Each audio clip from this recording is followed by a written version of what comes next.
Hey folks, Daily Landsblog, April the 3rd, 2019. So yesterday I tweeted this out. 5 a.m. to 5:01 a.m. in my head. Oh my God, I can't hide back in bed for 20 hours. I suck at my job.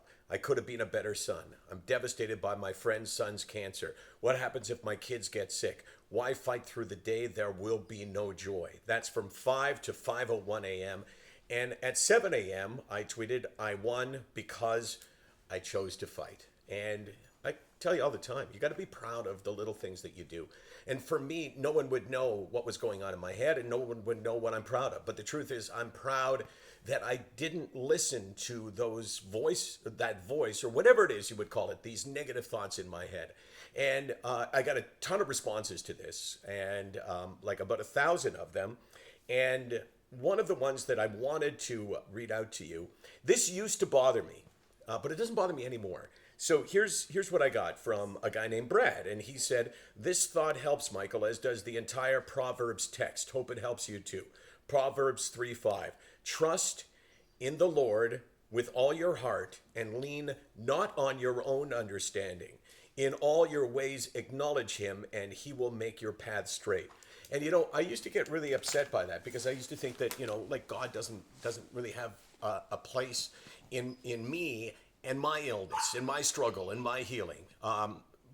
But then I was, just as I was about to do this, I was thinking, if someone cares enough to make a suggestion and that works for them, then that's great. And I say thank you for that. But I think where you really get in trouble is not when you suggest, but when you preach. When you preach that the answer is in the Lord. That is incredibly dispiriting for people who maybe don't believe in God, or maybe don't see it that way, or maybe don't believe that God deals in a micro level.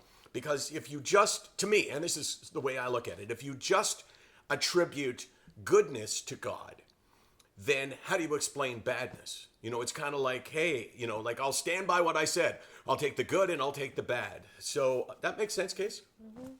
Did it? I wasn't listening.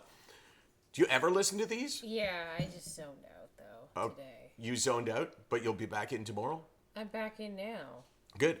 So I guess what I'm saying is this. It's great to make suggestions to people like me who have either bad days or bad times, whatever, from depression.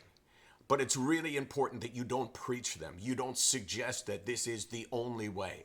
But if you put it in the context of, it works for me, maybe it'll work for you. I think that's cool. SickNotWeak.com, 24 hours a day, 364 days a year. Let us know your thoughts about God, and does he play or she play a role in your healing, a role in your expectation? Is turning to God for you, is that a possible treatment for something like depression?